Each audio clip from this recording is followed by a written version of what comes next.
Assalamualaikum warahmatullahi wabarakatuh. Kembali lagi di channel Radio Horor. Untuk kisah kali ini saya akan membawakan sebuah cerita dari tulisannya akun Twitter yang bernama @korean666. Dan untuk kisah yang akan saya bawakan kali ini yaitu sebuah kisah yang berjudul Bapak Pulang. Sebelum kita lanjut ke ceritanya, tekan dulu tombol like video ini dan jangan lupa tekan juga tombol subscribe channel ini. Dan nyalakan juga lonceng notifikasinya agar tidak ketinggalan cerita-cerita lainnya dari channel ini. Dan buat teman-teman yang pengen membaca langsung ceritanya, nanti silahkan saja kunjungi linknya yang nanti akan saya sertakan di kolom deskripsi. Dan seperti apa untuk kisah kali ini? Langsung saja kita masuk ke ceritanya.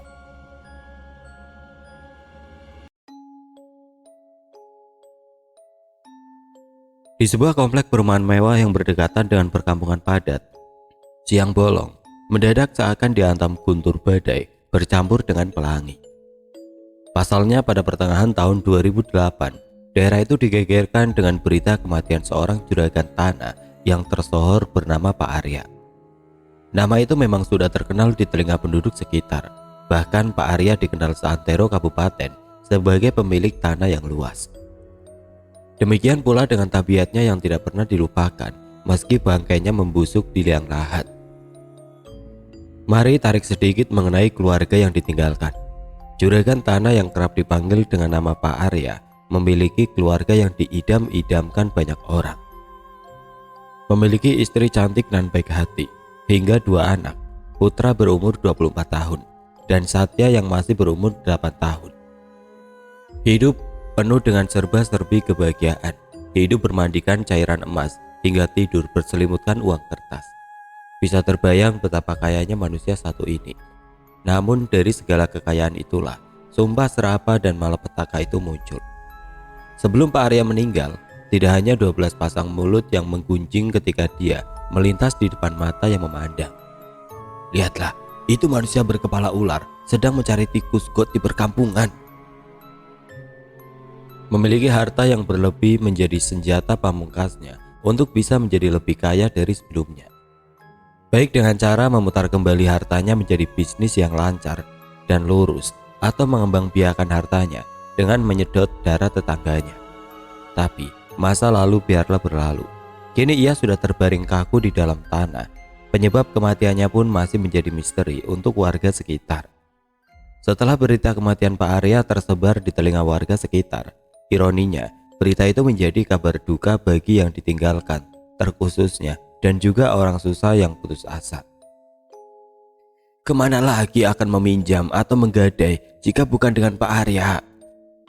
Dan juga berita kebahagiaan untuk para korbannya. Singkat cerita, angin berhembus dengan cepat diiringi dengan melodi zikir yang beradu. Sampai-sampai tidak terdengar isak tangis di sela zikir itu. Jenazah Pak Arya ditandu ke tempat istirahat terakhirnya. Selama pemakaman berlangsung, tidak terjadi apapun. Semua berjalan dengan normal, layaknya penguburan jenazah pada umumnya. Tidak ada tanda-tanda manusia itu terkena azab seperti yang disumpah tetangga. Semua pelayat pun pulang satu persatu meninggalkan pemakaman. Ibu-ibu yang ikut pada prosesi pemakaman pun menyusul ke rumah Pak Arya untuk sekedar menghibur istrinya yang baru saja ditinggal suami tercinta. Berbeda dengan Pak Arya, istrinya justru manusia dengan pribadi berbanding terbalik dengan Pak Arya. Baik, sopan, ramah, dermawan, bahkan sekali waktu dia ikut dalam pengajian apabila tidak ada suaminya. Sonya, nama istri Pak Arya. Satu persatu orang-orang pun datang untuk menyampaikan duka citanya, sekaligus ikut membacakan tahlil secara berjamaah. Bacaan basmalah terdengar, tanda mulainya acara tahlilan tersebut. Orang-orang di sana semuanya membaca secara khusus surat Yasin hingga Sodakowo mulai diucap tanda selesainya tahlilan. Sekaligus tanda dimulainya teror yang menimpa salah satu dari anaknya, yaitu Putra. Putra yang saat itu memang sudah kelelahan lantaran siang harus mengurus jenazah. Suasana berduka juga tidak kalah hebat menyedot energinya. Jadilah ia memutuskan untuk beristirahat di dalam kamarnya sendiri. Di tengah malam buta, Putra terbangun karena mendengar suara memanggil namanya. Suara yang kerap kali ia dengar ketika di rumah. Siapa lagi kalau bukan suara bapaknya sendiri. Bagaimana bisa orang mati memanggil? Begitulah pikir Putra. Andaikan ada manusia yang bergurau, sepertinya malam itu bukanlah waktu yang tepat untuk bercanda. Merasa terganggu dengan suara itu, Putra pun bangun dari tempatnya tidur dan memastikan kembali siapa yang berani menirukan suara bapaknya yang baru saja ia kubur. Bahkan tanahnya pun belum sempat untuk mengering. Namun saat ia berjalan keluar kamar, ia tidak menemukan siapapun dan tidak ada suara apa-apa. Jendela kamar juga ia buka dan melongok keluar, tetap saja hasilnya sama. Mungkin ini cuma halusinasi. Putra kembali ke tempat tidurnya dan mencoba kembali untuk memejamkan matanya, mengistirahatkan setiap sendinya yang mulai menjompo sebelum waktunya. Namun betapa terkejutnya ia saat baru saja ingin masuk ke dalam dunia mimpi, ada sesuatu yang mendorong ranjangnya ke atas. Seperti ada orang yang sedang terhimpit di kolong ranjangnya dan ingin keluar dari sana dengan cara mendorong dengan sangat keras. Putra pun melompat dari ranjang itu. Pikirnya takut apabila di bawah itu ada binatang besar yang bisa saja tiba-tiba masuk, seperti biawak atau bahkan buaya. Perlahan-lahan ia menundukkan kepala bersiap untuk hal terburuk seperti kaget atau serangan jantung. Hingga pada satu titik matanya bertemu dengan hal yang tidak ia sangka. Sesosok pocong sedang menyeringai kepadanya dengan badan yang masih terbalut kain kafan lengkap dan kaki yang terus menendang-nendang ranjang itu. Maka tanpa aba-aba dari siapapun, Putra berteriak sekuat mungkin keluar dari kamarnya seraya menyebut kata, "Pocong, pocong, pocong!" Tentu saja dengan suara gaduh dan teriakan Putra, anggota keluarga yang lain dan saudara-saudaranya yang menginap pun ikut terbangun. "Kenapa? Ada apa?"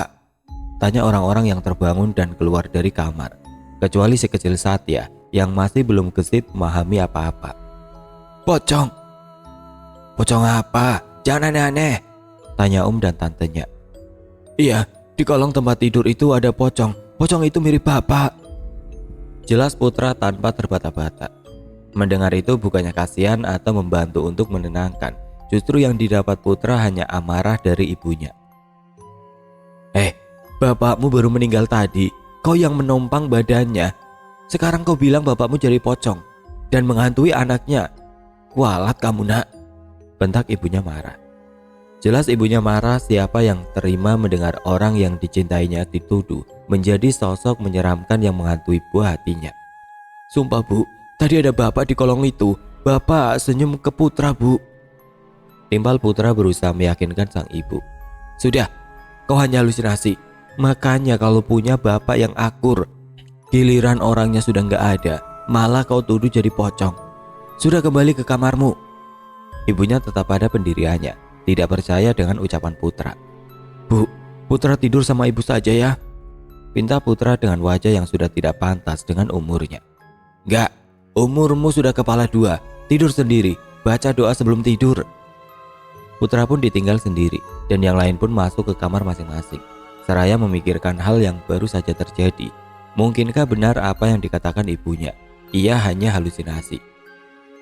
Atau itu adalah suatu wujud kesalahan Putra sendiri semasa bapaknya hidup, lantaran tidak terlalu akrab. Ia pun kembali ke kamarnya dan mencoba buat meyakinkan diri bahwa apa yang ia lihat tadi hanyalah halusinasi saja. Namun tidak lama dari ia merebahkan badannya di atas kasur dengan rasa takut yang masih menggelayut. Ada hal mendesak yang harus dilakukan, buang air kecil. Tapi rasa takut itu melebihi rasa mendesaknya air seni yang ingin keluar. Maka ia pun memutuskan untuk tetap mengeluarkannya di kamar itu. Dengan melihat ada botol minuman keras yang masih ia pajang, jadilah botol haram itu menjadi tempat membuang kotoran. Setelah merasa cukup aman dan tidak ada hal yang mengganjal, ia pun kembali bisa tidur hingga matahari pagi menyongsong bumi. Namun selama tidurnya Putra justru memimpikan sosok bapaknya yang sedang berdiri mematung di atas tanah dan dikelilingi kobaran api, yang bisa diasumsikan api itu sangat panas. Hal yang membuat Putra menjadi ingat dengan mimpinya adalah keanehan dalam mimpi itu. Bapaknya yang semula berpakaian putih biasa justru berubah menjadi sosok pocong yang mengerikan, lengkap dengan wajah gosong dan mata melotot yang hampir keluar dari tempatnya. Perubahan itu selaras dengan kobaran api yang semakin membesar. Putra melihat dengan jelas ada sesuatu yang bergerak dari mulut bapaknya itu. Ada seperti yang terucap, tapi Putra tidak tahu apa yang diucapkan oleh bapaknya. Saat sedang mengamati gerak bibir bapaknya itu, tiba-tiba saja suara teriakan keraslah yang keluar dari mulut bapaknya, dan badannya yang seakan ditarik untuk ikut masuk ke dalam kobaran api itu. Putra yang terkejut dalam mimpi itu pun menghantarkan dirinya untuk terjaga di kehidupan yang nyata. Ia terbangun dari tidurnya lengkap dengan keringat yang sebesar biji jagung. Setelah kejadian aneh dan menakutkan itu, Putra memutuskan untuk tidak masuk kerja terlebih dahulu. Selain memang masih dalam keadaan berduka, kantor tempatnya kerja pun memberikan izin kepada Putra selama 3 hari jika diperlukan. Pada hari itu Putra menghabiskan waktunya untuk membantu para saudaranya bersih-bersih atau hanya sekedar tiduran di ruang tamu seraya memikirkan kejadian tadi malam. Hingga muncul pertanyaan, bagaimana jika nanti malam Bapak datang lagi? Boleh jadi pertanyaan tersebut justru menjadi pemicu hal yang ditakutkan akan menjadi kenyataan. Malam hari pun tiba. Seperti acara tahlilan pada umumnya, para warga membaca surat Yasin secara khusyuk hingga selesai. Singkat cerita, satu persatu warga pun pamit ke rumah masing-masing. Tidak semua, ada yang masih menetap untuk sekedar menemani Putra. Kebanyakan dari mereka adalah teman Putra. Teman-temannya mencoba untuk menghibur Putra, baik dengan candaan atau sekedar pengalihan pikiran saja, agar Putra tidak terlalu sedih ditinggal sosok bapaknya. Hingga waktu sudah menunjukkan pukul 11 malam, teman-temannya pun pamit pula untuk kembali ke rumahnya masing-masing.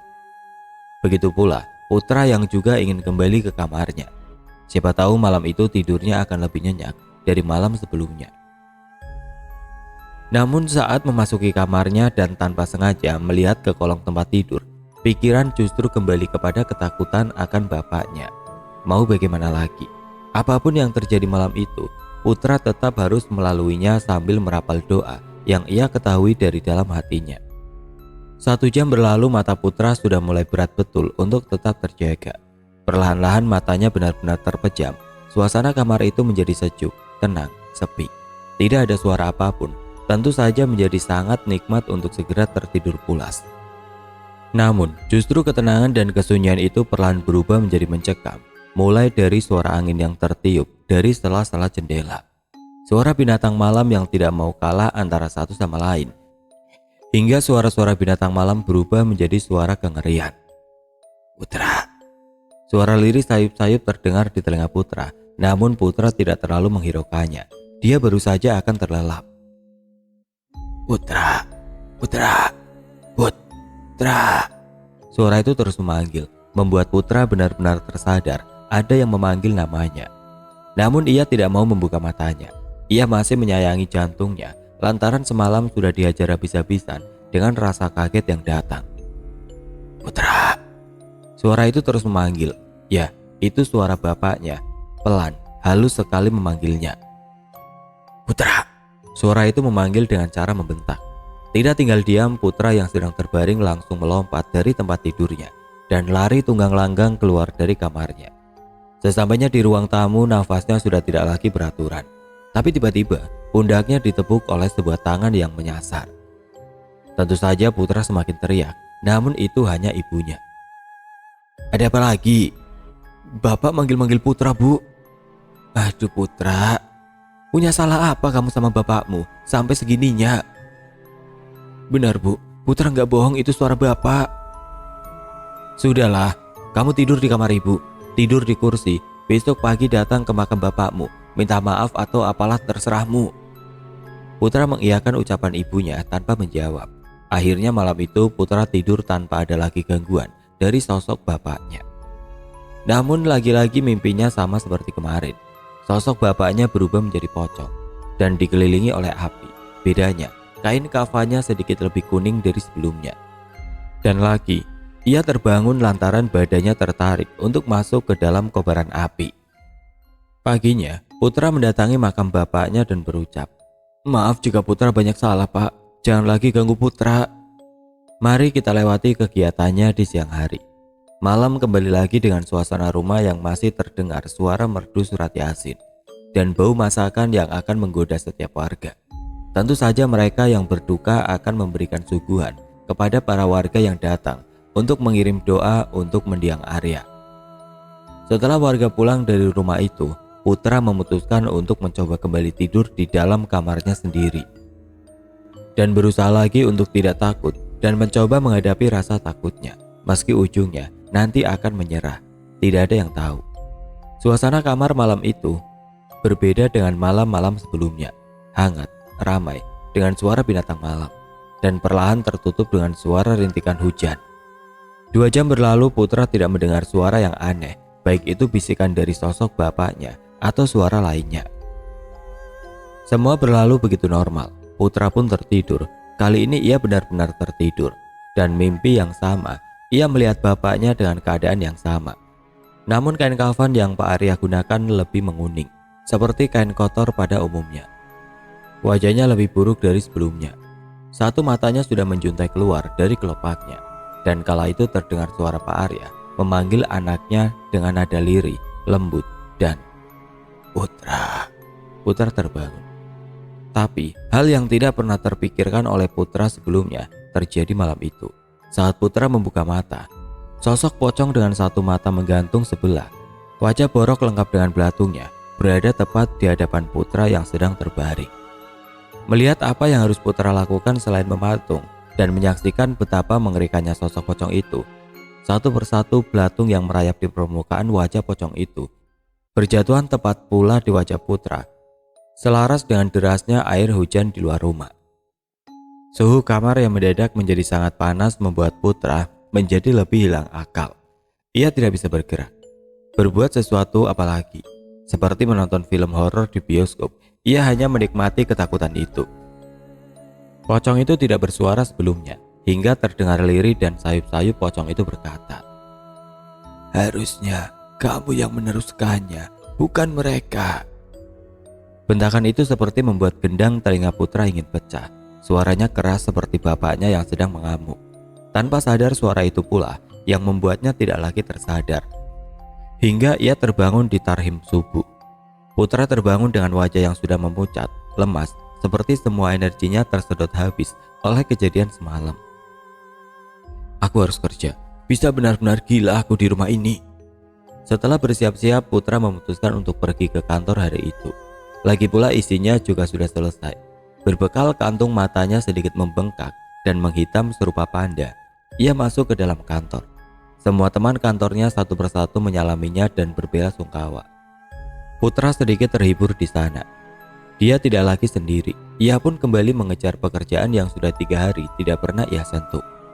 Di sela-sela jam kerja, ia pun pergi ke kamar mandi untuk buang air kecil dan sekaligus mencuci mukanya agar bisa lebih segar. Kebetulan di kantor Putra terdapat kafetaria yang searah dengan kamar mandi kantor. Ia pun menyempatkan diri untuk memesan 1 cup kopi. Namun saat sedang memesan, sadar atau tidaknya matanya bertemu dengan sosok yang sangat ia kenali. Ya, ia bertemu dengan bapaknya, berdiri di ujung lorong menatap Putra dengan senyum kecut. Kali ini bukanlah sosok pocong, melainkan betul sosok bapaknya, lengkap dengan pakaian putih yang bersih. Namun sosok itu menghilang setelah kasir dari kafetaria itu menyadarkannya. Putra yang sudah lelah tidak memikirkan hal itu. Ia pun membayar tagihannya dan menuju ke kamar mandi terlebih dahulu, selagi kopi itu dibuat. Sesampainya di kamar mandi, urusan toilet pun segera ia selesaikan dan segera kembali ke meja pekerjaannya. Namun saat ingin mencuci tangan, tiba-tiba pintu dari salah satu toilet di sana perlahan terbuka. Putra yang sadar akan hal itu dari kaca, segera berbalik arah dan melihat ada siapa di balik toilet itu. Walhasil tidak siapapun di dalamnya, selain toilet duduk yang sedang bertengger di sana. Brak! Pintu itu pun terbanting dengan sendirinya. Tidak ada angin atau apapun yang membantu. Benar-benar pintunya tertutup sendiri. Ajaib bukan? Tanpa babibu, ia lari dari sana keluar tanpa memperdulikan hal itu. Melihat gelagat Putra yang aneh, salah satu temannya pun menghampirinya. "Kau kenapa? Lari nggak lihat orang? Ini kopimu tertinggal," tanya teman kantor Putra, Bobby namanya. Putra hanya diam tidak menjawab, seraya mengatur nafasnya yang sudah tidak beraturan. "Kalau kau masih berduka, ambil saja cuti. Bos juga tahu kau sedang berduka," ucap Bobby selaras menepuk pundak Putra. Singkat cerita, hari itu Putra habiskan dengan menyusul pekerjaan yang tertinggal. Sesekali ia mendengar suara bapaknya yang laki-laki memanggil namanya. Ada apa sebenarnya? Ada apa yang terjadi dengan Putra? Apa hubungannya Putra dengan kematian bapaknya? Akhirnya Putra pun memberanikan diri untuk bertanya kepada ibunya alasan kenapa dia selalu dihantui sosok bapaknya yang berubah menjadi sosok pocong. Sedangkan ibunya dan juga Satya tidak pernah sekalipun terdengar di telinga Putra bahwa mereka juga diganggu. Namun mengingat Putra acap kali ketakutan akan bapaknya yang gentayangan, ibunya pun mulai berpikir, ada apa? Hingga sebusuk apapun bau bangkai yang disimpan, tentu saja akan ketahuan di mana letaknya. Begitu pula dengan kabar mengenai Putra dihantui sosok bapaknya sendiri sampai di telinga para tetangga. Desas-desus tidak menyenangkan tentu saja mudah keluar dari ucapan ibu-ibu penggosip di tempat warung sayur. Hingga yang terburuk adalah Putra pembunuh bapaknya sendiri. Spekulasi macam apa ini? Tentu saja isu serupa itu cepat pula tertangkap oleh telinga Sonya, istri Pak Arya. Namun apalah yang mau dikata selain biarlah sudah, semoga mereka tahu nanti apa yang sebenarnya terjadi. Tidak semalam pun Putra melewatkan hari tanpa teror dari bapak kandungnya. Di malam ke-7 kematian bapaknya, para warga datang ke rumahnya untuk mengadakan 7 harian. Di sana Putra terlihat sangat gelisah, matanya semakin membengkak, bibirnya terlihat pucat, semakin kurus, tidak terawat. Wajahnya serupa dengan orang yang tidak pernah tidur. Naas sekali nasibnya. Beberapa orang yang bertanya, ada apa? Tidak pernah Putra jawab dengan sebenarnya. Lebih baik ia fokus pada dirinya sendiri dan sesekali melihat sekitar. Siapa tahu ada sosok bapaknya yang sedang bertengger di salah satu kepala warga. Suara lantunan surat Yasin pun sudah mulai menggelegar di setiap sudut rumah. Putra yang saat itu sedang khusyuk ikut membaca surat Yasin, memasuki ayat ke-40. Sayup-sayup ia mendengar suara bapaknya yang ikut melantunkan ayat itu. Wa kullun fi falaki yasbaun. Apakah bapaknya pulang? Untuk apa? Alhasil saat ditelisik kembali oleh Putra, ia melihat sosok pocong berdiri di depan pintu rumah, berdiri dengan mulut menganga, wajahnya seperti sebelumnya. Borok, bercorak putih, dan belatung yang merayap dan mata yang melotot, dan satu menggelayut. Seraya memanggil dengan cara membentak. Putra! Putra yang masih berada di tengah tahlilan menjerit-jerit seperti orang kerasukan, ketakutan parah, menunjuk ke arah pintu rumah dan berkata, Pocong, pocong, pocong, ampun pak, ampun, salah apa aku pak? Melihat hal itu warga tentu saja tidak melanjutkan lantunannya dan memilih untuk membantu Putra, sedangkan yang tidak membantu saling beradu pertanyaan. Kenapa? Warga yang mendengar Putra mengucapkan kata pocong pun ikut menelisik ke arah pintu dan hasilnya nihil, mereka tidak menemukan bungkusan putih itu. Boleh jadi karena lelah akan ketakutan yang ia alami seorang diri, badannya pun tidak mampu lagi menahan untuk tetap tersadar menghadapi siksaan itu. Putra pun pingsan dan ditidurkan di kamarnya. Tidak lupa ibunya juga menemani buah hatinya. Sampai akhirnya tahlilan pun kembali dilanjutkan. Namun saat tahlilan itu selesai dan orang-orang sudah siap untuk menyantap hidangan di depannya, tiba-tiba saja Putra berteriak kembali ketakutan lantaran dia melihat sosok bapaknya lagi yang kini berada di samping tempat tidurnya. Sedangkan ibunya yang menemani Putra tidak melihat ada sosok apapun di sampingnya. Semua teror itu sudah tidak lagi bisa dibiarkan.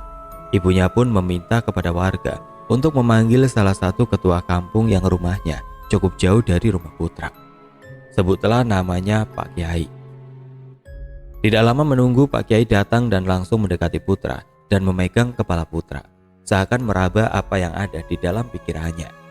Seraya merapal sebuah doa yang tidak terdengar suaranya. Lebih baik Putra diinapkan dulu, jangan di rumah ini untuk sementara waktu.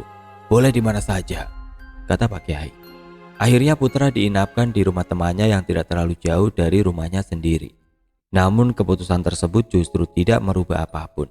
Bahkan semakin menampakkan bahwa sosok pocong bapaknya ini marah melihat Putra yang terlihat kabur darinya. Temannya yang baru saja keluar dari kamar mandi melihat Putra yang mematung pun menjadi ikut ketakutan. Dia pun segera memanggil kembali ibunya dan juga Pak Kiai yang memang kebetulan masih berada di rumah temannya itu. Melihat hal itu, kali ini ibunya benar-benar yakin ada hal yang belum selesai. Sungguh menakutkan bagi sesiapapun yang mengalaminya. Siapa sangka teror itu berlangsung selama belasan hari. Setelah sekian lama teror-teror itu berlangsung, terkuaklah sebuah fakta menarik dari balik kejadian yang menimpa Putra. Pada malam harinya, Putra yang sudah tertidur pun kembali bermimpi. Sosok yang sama dengan keadaan yang sama, dan ada yang lebih rinci dari sebelumnya. Pasalnya sosok yang menyerupai bapaknya menginginkan anaknya, Putra, untuk melanjutkan usahanya sebagai penguasa tanah. Tentu saja ucapan itu keluar dengan notasi marah yang amat sangat. Sesaat setelah Putra terbangun, ia kembali teringat dengan apa yang sudah dilalui oleh bapaknya sebagai penjagal tanah. Pagi hari pun tiba, suara kicauan burung saling saut menyaut menyambut orang-orang yang membuka pintu rumahnya. Begitu pula dengan Putra yang sudah terjaga dari subuh. Ia pun memutuskan untuk berbincang dengan ibunya, tentu saja mengenai sosok bapaknya. Seraya mengingat semua kejadian dan kelakuan bapaknya, hingga berakhir pada pertanyaan. Kenapa harus Putra yang melanjutkan pekerjaan kotor bapak, memaksa orang menjual tanahnya, atau memaksa orang untuk memberikan tanahnya? Gini ya Put, orang sudah mati gak mungkin kembali lagi. Itu jin yang menyerupai bapakmu. Paham betul Putra Bu. Cuma masalahnya, kenapa jin biadab itu menginginkan Putra untuk terus melanjutkan kegiatan kotor bapak? Putra punya dunia sendiri Bu. Bapakmu itu mati ya karena ulahnya sendiri, lanjut ibunya bercerita. Pembicaraan itu akhirnya masuk pada kilas balik semasa Pak Arya hidup. Seperti yang sudah diketahui bahwa Pak Arya terkenal di beberapa kalangan orang sebagai penjagal tanah atau membeli tanah secara paksa, lalu kemudian dijual kembali dengan harga yang jauh di atas rata-rata, tergantung siapa pembelinya. Tidak jarang para pemilik perusahaan atau pemilik pabrik yang ingin membuka lahan baru terhambat oleh pemilik tanah yang sulit untuk menjual tanahnya dengan alasan tanah warisan atau segala macamnya. Lalu di sanalah sosok Arya ini akan muncul secara diam-diam untuk mencari keuntungan. Ia akan membeli tanah itu secara paksa. Bagaimana caranya? Apapun, mulai dari dibujuk, mengancam, hingga berakhir dengan nyawa yang melayang. Ternyata, ibunya baru mengungkapkan bahwa sosok Pak Arya yang Putra lihat memanglah sesosok jin yang kemungkinan besar dipelihara oleh bapaknya. Karena pernah sekali waktu Sonya melihat Pak Arya sedang melakukan semacam meditasi atau ritual di kamar yang berada di belakang. Yang pada intinya itu hanya ruangan berisi barang tidak terpakai. Dan beberapa hari kemudian pemilik tanah yang diincar Pak Arya meninggal dengan cara yang cukup aneh. Terdapat bekas luka cakaran besar di punggung jenazah. Ironinya, sebelum kematiannya si pemilik tanah sudah menjual semua tanah yang diminta Pak Arya. Tidak jarang pula Pak Arya hanya sekedar mengancam. Contohnya, apabila tidak menjual dengan harga yang ia inginkan, seluruh anak-anaknya akan ia habisi. Kenapa tidak lapor polisi saja? Pertanyaan yang bagus. Namun bagaimana ceritanya mereka yang terancam bisa melapor apabila bukti tidak pernah ada? Pada zaman itu orang di sana belum terlalu melek dengan teknologi. Mana sempat untuk merekam dengan tip kompo. Hingga pada pengakuan yang begitu mengejutkan keluar dari mulut Sonya. Ia berkata bahwa kematian Pak Arya salah satu tanda kualat, tulah, atau karma. Pasalnya Pak Arya ternyata sudah mendapat santet 7 hari sebelum dirinya meninggal. Namun Pak Arya tidak pernah bercerita dengan Sonya, istrinya. Sonya mengetahui hal itu karena pernah mendapati Pak Arya sesekali waktu memuntahkan rambut yang panjang lengkap dengan bangkai ulat atau semacam kelabang. Lantaran takut suami, Sonya lebih memilih untuk diam. Bukan tidak peduli, Sonya juga ketakutan, takut sesuatu yang buruk terjadi dengan suaminya. Takut suaminya mati secara tiba-tiba. Takut dengan segala hal. Ia pernah bertanya, tapi jawaban suaminya hanyalah, "Kau salah lihat, gak ada yang bisa nyantet aku. Jikapun ada, akan kubalas dia." Maka diam lebih baik untuk seorang istri seperti Sonya. Daripada tangan melayang ke wajah cantiknya, alangkah baiknya dia menjadi pilihan yang tepat. Siapa yang sebenarnya mengirim santet kepada Pak Arya? Jawabannya adalah temannya sendiri yang bernama Joko. Bagaimana sosok Sonya bisa mengetahui semua itu? Lalu kenapa ibu baru bilang tentang hal ini? Tanya Putra setelah mendengar cerita ibunya. Buat apa ibu menceritakan ini semua? Mana ibu tahu kau akan diteror jin yang mirip bapakmu. Toh, gak cuma 1-2 nyawa yang sudah bapakmu bunuh, puluhan. Dan juga puluhan keluarga yang menderita karena ulah bapakmu. Lalu untuk apa ibu cerita? Ibu gak mau membuatmu semakin membenci bapakmu. Ibu tahu dari mana Om Joko yang menyantet bapak? Sonya mengetahui bahwa Joko yang mengirim santet suaminya ketika Joko datang ke rumah 3 hari setelah kematian Pak Arya. Sonya tentu saja tidak percaya akan pengakuan konyol si Joko. Ia berkata bahwa jika ia tidak mati, akan beberapa nyawa lagi yang akan ia habisi. Setelah ini, kau bisa hidup denganku. Begitu pembelaan Joko. Meski terdengar aneh, begitulah yang disampaikannya. Merasa dipermainkan, Sonya mengusir Joko pada saat itu. Menurut Sonya, itu hanyalah bualan Joko untuk bisa menguasai pekerjaan Pak Arya dan juga mendapatkan hati Sonya. Karena pada dasarnya, memang Joko menaruh rasa kepada Sonya. Hal itu memang sudah diketahui Sonya jauh sebelum Satya, anak keduanya, lahir. Dan itu hanya menjadi rahasia antara Sonya dan juga Joko. Jika berpikir Sonya bermain di belakang Pak Arya, jawabannya tidak. Sonya tidak membalas cinta Joko. Boleh jadi benar jika Joko adalah orang yang mengirim santet ke Pak Arya. Mendengar cerita itu, entah setan apa yang masuk ke dalam badan Putra. Putra dengan sigap beranjak dari duduknya, mengambil sebilah celurit yang ada di dapur dan keluar ingin menemui Joko. Tentu saja hal itu ditahan oleh Sonya. Ibunya sudah tidak mau lagi berurusan dengan orang seperti Joko. Ia juga tidak mau nanti malah Putra yang menjadi sasaran santet selanjutnya. Melihat kegaduhan yang terjadi, warga-warga pun ikut menenangkan Putra. Tetapi, semakin banyak warga yang menenangkan Putra, justru Putra semakin emosi. Seakan adrenalin semakin terpacu untuk membunuh Joko. Hingga tidak ada lagi pilihan, beberapa warga berinisiatif untuk menjatuhkan Putra dengan cara dijagal seperti sapi. Putra lalu diikat dan ditaruh di dalam rumah. Ternyata itu bukan lagi sosok Putra, melainkan ada sesuatu yang merasuki dirinya. Pasalnya ketika ia diikat, Putra justru terus menyebut nama Joko dan sesekali tertawa besar. Sesekali suaranya berubah menjadi lebih besar dari sebelumnya, sampai pada akhirnya sosok Pak Kiai yang sempat mengobati Putra pun datang menjenguk. Dilakukannya sebuah ritual pengusiran semacam itu oleh Pak Kiai, hingga membuat Putra tersadar. "Ini harus segera diselesaikan, Bu. Kasihan Putra," ucap Pak Kiai kepada Sonya. Putra terpaksa harus dibawa ke pondok milik Pak Kiai untuk dirawat sebelum dilakukan pengusiran yang sebenarnya. Putra hanya mengiyakan itu, karena memang semakin cepat ia sembuh, semakin cepat pula mentalnya sembuh. Keesokan harinya sosok yang tidak pernah disangka muncul di hadapan rumah keluarga Putra. Ia adalah Joko. "Untuk apa lagi kamu datang kemari? Sudah kubilang jangan injakan kakimu kemari." "Dengarkan dulu, aku ingin membantu." Menurut penuturan Sonya, Joko datang membawa sebuah ajimat yang berbentuk pisau kecil yang mirip dengan keris, namun tidak bergelombang. Lengkap pula dengan sarung pisaunya. Joko memberikan itu kepada Sonya lantaran sudah tidak mampu lagi untuk menanggung dosanya. Mari kita sepakati ajimat itu bernama Cundrik.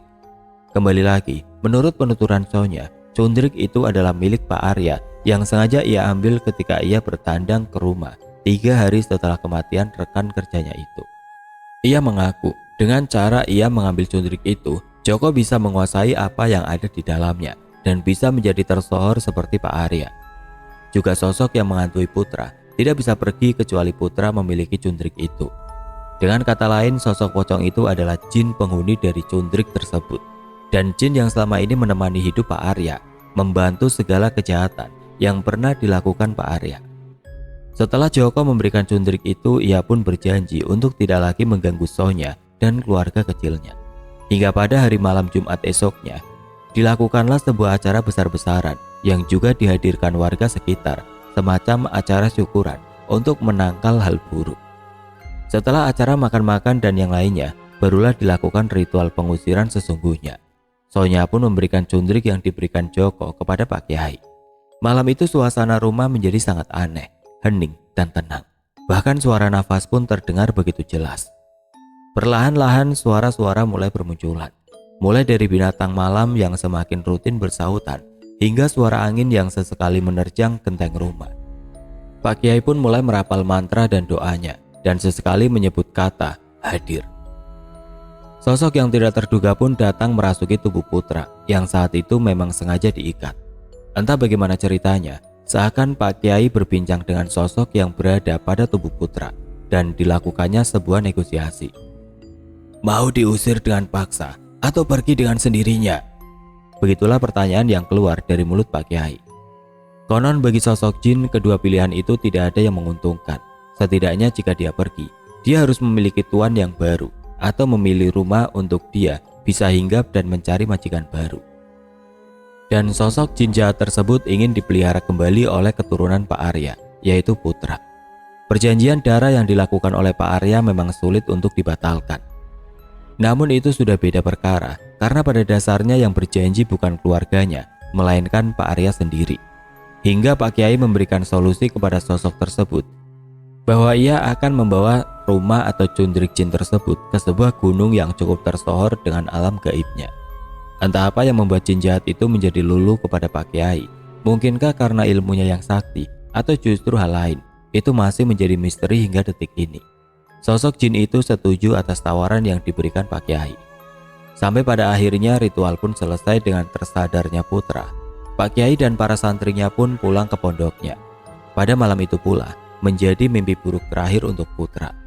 Malam itu setelah bisa tertidur, Putra bermimpi bapaknya kini tidak lagi menjadi sosok pocong yang menyeramkan, melainkan menjadi manusia seperti saat bapaknya hidup. Namun saat itu, Putra melihat bapaknya memang benar-benar sedang dirantai pada dua tiang pengait. Lengkap dengan algojo yang disebut sebagai malaikat merajam tubuh bapaknya. Tidak sampai di sana, Putra melihat bapaknya dibakar, ditusuk menggunakan pedang, semacam siksaan yang pernah kita lihat pada komik siksa neraka dulu. Tidak jauh berbeda, namun gambaran aslinya lebih mengerikan daripada itu. Sampai-sampai Putra tidak bisa menjelaskan dengan rinci seperti apa di alam mimpinya. Yang pasti tempat itu terbuat dari api dan batu yang panas. Begitu penuturan terakhir Putra. Setelah mimpi tersebut dan malam-malam selanjutnya tidak pernah ada lagi gangguan yang datang. Sesekali hanya mimpi tentang bapaknya. Namun Putra sudah tidak terlalu memikirkannya. Katanya, semakin aku pikir bisa semakin rusak mentalku.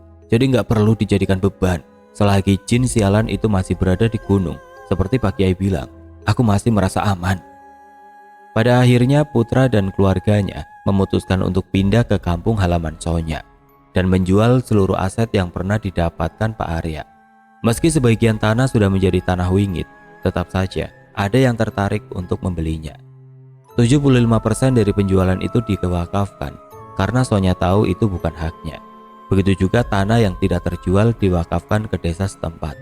Kemudian sisanya digunakan untuk membangun rumah kecil di sebuah kota yang tentu saja jauh dari tempat Putra berasal. Semua kebenaran atas cerita ini saya kembalikan lagi kepada pendengar.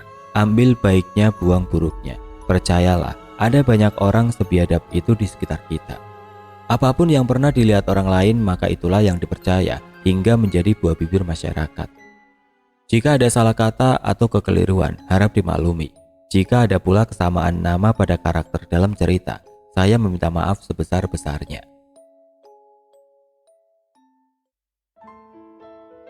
Oke teman-teman, sekian untuk kisah kali ini. Bagaimana menurut kalian tentang kisah ini? Tulis komentar kalian di kolom komentar.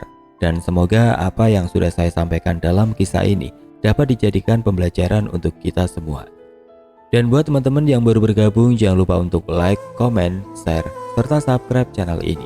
Dan nantikan kisah-kisah horor berikutnya tetap di channel Radio Horor. Wassalamualaikum warahmatullahi wabarakatuh.